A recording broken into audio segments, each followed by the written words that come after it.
Hello friends, this side DK Jha, chemistry faculty. You are most welcome on your own channel chemistry फंडा। बच्चों आज ये हमारा second lecture है PYQ पे। चलो हम शुरू करते हैं। जेई मेन 2023 का क्वेश्चन है 2023 का।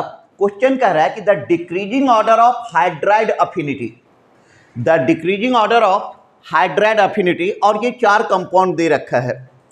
हमें इसमें हाइड्राइड की अफिनिटी का डिक्रीजिंग ऑर्डर ढूंढना है। तो सबसे पहले इस क्वेश्चन को सॉल्व करने के लिए करो क्या, एक इंपॉर्टेंट पॉइंट आपको ध्यान में रखना है कि more is the stability, more is the stability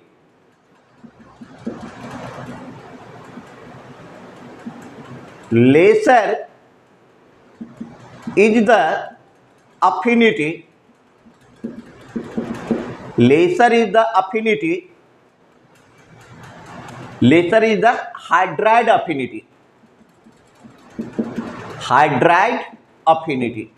ठीक है, तो अब हमें स्टेबिलिटी को देखना है कि कौन सबसे ज़्यादा स्टेबल है, कौन कम स्टेबल है। तो सबसे पहले जो ए ऑप्शन है उसको चेक करते हैं। तो ये देख लो कि CH2 डबल बॉन्ड CH, यहाँ पे C पे पॉजिटिव चार्ज, CH3। तो यहाँ पे आप गौर करके देख रहे हैं कि 3 अल्फा हाइड्रोजन और 3 अल्फा हाइड्रोजन, तो 6 हो गया अल्फा हाइड्रोजन। अच्छा, ये आपका एलाइल कार्बोकेटाइन का भी सेटअप है, तो 2 रिजोनेटिंग स्ट्रक्चर, ये हो गया एक ऑप्शन के लिए। यदि आप बी ऑप्शन में गौर करके देखें तो बी ऑप्शन में है C6H5, C positive, C6H5, C6H5। तो ये आपका हो गया 10 रिजोनेटिंग स्ट्रक्चर, 10 रिजोनेटिंग स्ट्रक्चर इसका बनेगा। सी ऑप्शन में देख लो, CH3, C positive, CH3, CH3, यहाँ पे 9 अल्फा हाइड्रोजन है, तो 9 हाइपर कंजुगेटिव स्ट्रक्चर, रफली 2 hyper conjugative structure is equal to 1 resonating structure. ठीक है, तो ये हो गया। और डी ऑप्शन जो है, डी ऑप्शन आप लोगों ने पढ़ा होगा डांसिंग रिजोनेंस। चाहे तो आप डांसिंग रिजोनेंस के कॉन्सेप्ट से समझो, या आप ऐसे समझ लो कि एक्सपेरिमेंटल वैल्यू इसका जो है, ये सबसे, इसका एक्सपेरिमेंटल बॉन्ड एनर्जी वैल्यू सबसे ज़्यादा है। तो सबसे ज़्यादा स्टेबल कौन है? डी, सबसे ज़्यादा स्टेबल है डी। तो जो आप स्टेबिलिटी का ऑर्डर देख रहे हो, मैं यहाँ पे लिख रहा हूँ, सबसे ज़्यादा स्टेबल है डी। डी के बाद जो सबसे ज़्यादा स्टेबल है वो कौन आ रहा है? बी। बी के बाद स्टेबल है ए, देन सी। तो ये हो गया आपका decreasing order of stability, decreasing order of stability. तो इसका उल्टा ऑर्डर क्या हो जाएगा हाइड्राइड अफिनिटी का? तो आंसर हो जाएगा इसका C, greater than A, greater than B, greater than D. Decreasing order of hydride affinity, decreasing order of hydride affinity, decreasing order of hydride affinity. चलो एक बार हम फिर समझ लेते हैं कि हमारा क्वेश्चन है कि the decreasing order of hydride affinity निकालना है। तो एक ही पॉइंट यहां पे ध्यान में रखना है कि जो जितना ज्यादा स्टेबल है उसकी हाइड्राइड अफिनिटी उतना कम होगा। तो इस चारों ऑप्शन में डी सबसे ज्यादा स्टेबल है ड्यू टू डांसिंग रिजोनेंस और बॉन्ड एनर्जी के टर्म में। डी के बाद सी, बी सबसे ज्यादा स्टेबल है क्योंकि इसके पास 10 रिजोनेटिंग स्ट्रक्चर है। बी के बाद ए स्टेबल है क्योंकि 6 अल्फा हाइड्रोजन, मतलब 6 हाइपर कंजुगेटिव और 2 रिजोनेटिंग, और इसके बाद आएगा सी। तो D most stable, then B, then A, then C, decreasing order of stability. तो उल्टा ऑर्डर किसका हो जाएगा? हाइड्राइड अफिनिटी का। C greater than A, greater than B, greater than D. Note down.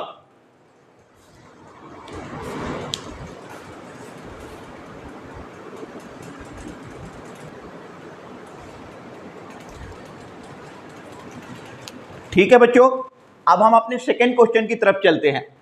Question पूछ रहा है हमसे कि the increasing order of rate of aromatic electrophilic substitution, electrophilic substitution का रेट निकालना है और वो भी इंक्रीजिंग ऑर्डर में लिखना है। कौन सबसे फास्ट जाएगा, कौन उसके बाद जाएगा, कौन उसके बाद जाएगा और कौन सबके बाद जाएगा। देखो जहां तक बात होता है इलेक्ट्रोफिलिक एरोमेटिक सब्स्टिट्यूशन रिएक्शन का, इसमें अटैक करने के लिए कौन आता है? इसमें अटैक करने के लिए आता है इलेक्ट्रोफाइल। तो इलेक्ट्रोफाइल का जो प्रेफर्ड पोजीशन होगा वो कहां पर होगा?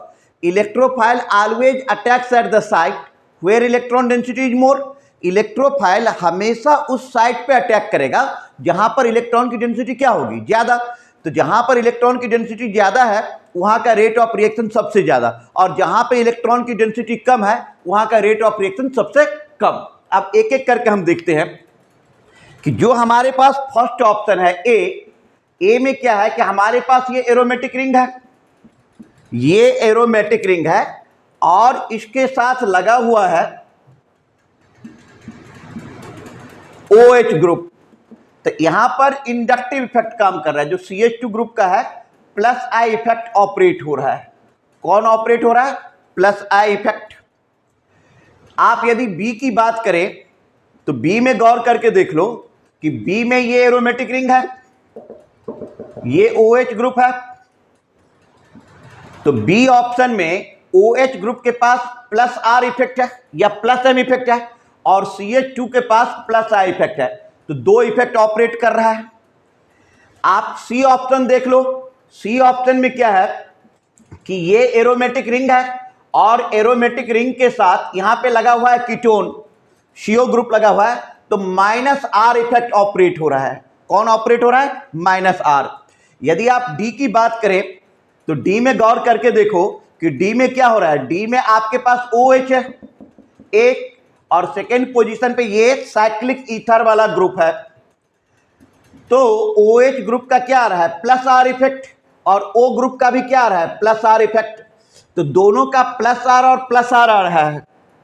इसका मतलब सबसे ज्यादा इलेक्ट्रॉन डेंसिटी इसी पे है, तो सबसे फास्ट रिएक्शन डी का होगा। किसका होगा? डी का। और सब यहां पे माइनस आ रहा है, इलेक्ट्रॉन डेंसिटी कम है, तो सबसे कम सी और सबसे ज्यादा डी। अब ए और बी में फैसला कर लो। तो ए में सिर्फ प्लस आई इफेक्ट है, जबकि बी में प्लस आई और प्लस आर दोनों इफेक्ट है। तो सी के बाद ए के बाद बी, ये हो गया आपका increasing order of reactivity, increasing order of aromatic electrophilic substitution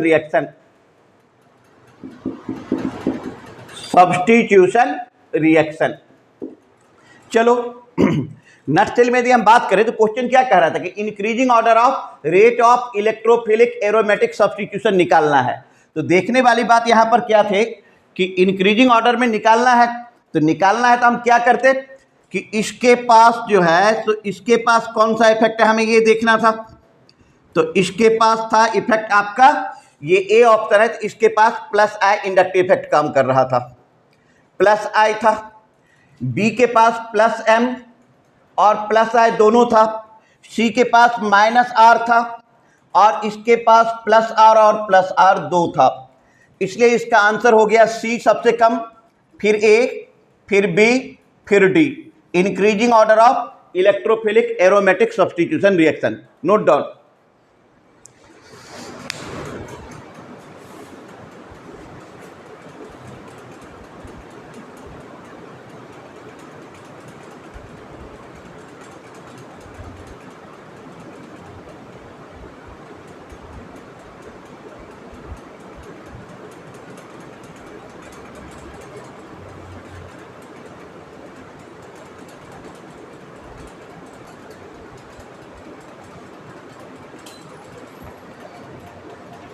बच्चों हमारे पास ये नेक्स्ट क्वेश्चन है।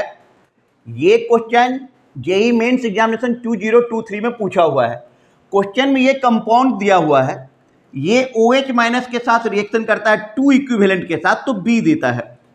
अब क्वेश्चन कह रहा है कि कंपाउंड बी इज एरोमेटिक, ये फाइंड करना है। The completion of above reaction is very slow, A is so tautomerism and bond length of carbon bond in compound B are same. अब इस टाइप का जो क्वेश्चन है इसमें मल्टी ऑप्शन करेक्ट है।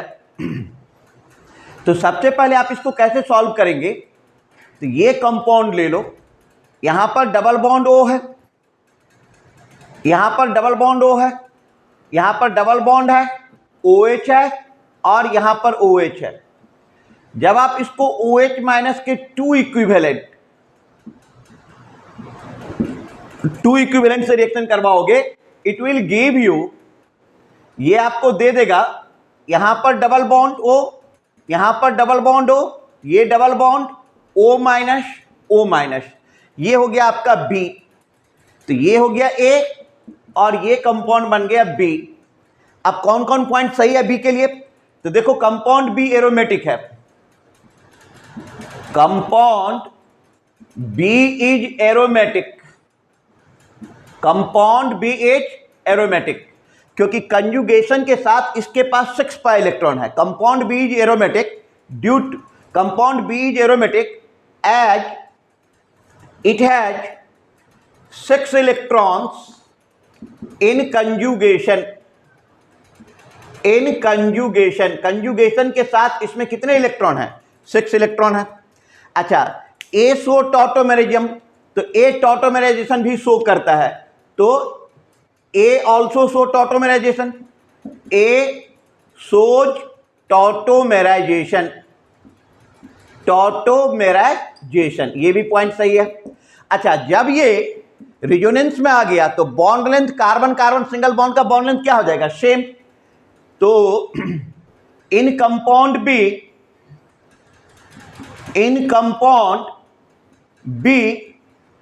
कंपाउंड बी में ड्यू टू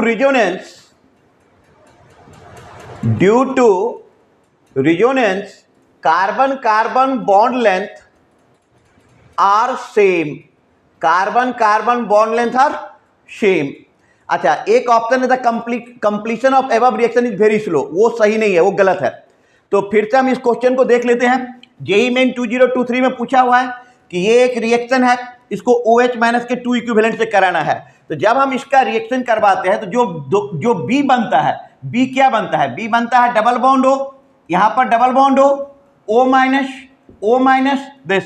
अब ये B एरोमेटिक कंपाउंड है, क्यों? क्योंकि इसके पास 6 पाई इलेक्ट्रॉन है इन कंजुगेशन, तो ए पॉइंट सही है। अच्छा, चूंकि ये रिजोनेंस में चला गया तो all carbon carbon single bond का लेंथ क्या हो जाएगा? All carbon carbon bond length same हो जाएगा। अच्छा, ए शो टॉटोमेराइजेशन, ए टॉटोमेराइजेशन भी शो कर रहा है and completion of above reaction is very slow, ये क्लियर नहीं है, ये नहीं होगा। तो ये हो गया आपका आंसर, नोट डाउन।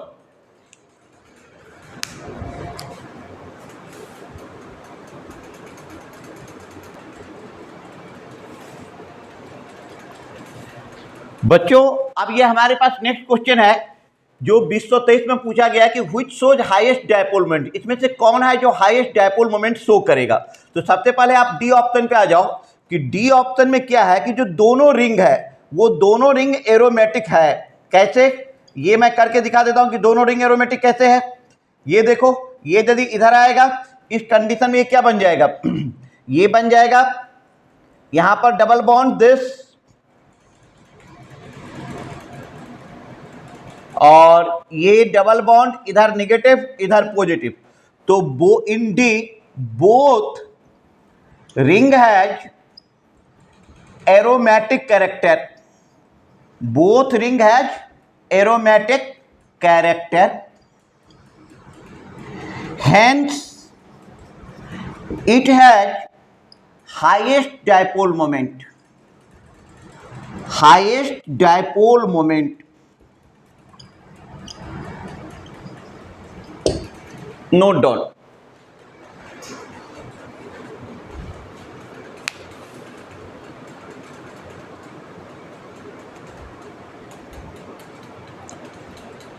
बच्चों, ये हमारे पास नेक्स्ट क्वेश्चन है। ये क्वेश्चन भी जेईई मेन का है 2023।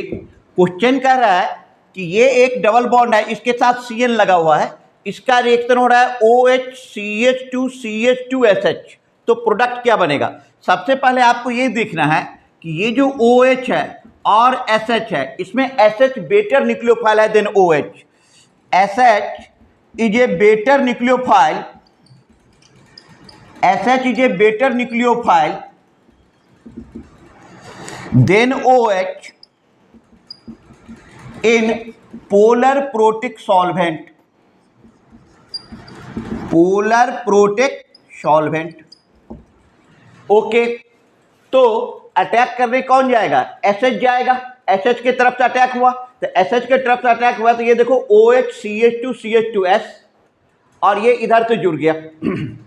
ठीक है, अब H प्लस फ्रॉम सॉल्वेंट आ रहा है तो ये नेगेटिव चार्ज मूव करके इधर, तो यहां पर आ जाएगा ट्रिपल बॉन्ड, ये चला जाएगा, तो ये प्रोडक्ट हमारा आएगा। ठीक है, नोट डाउन।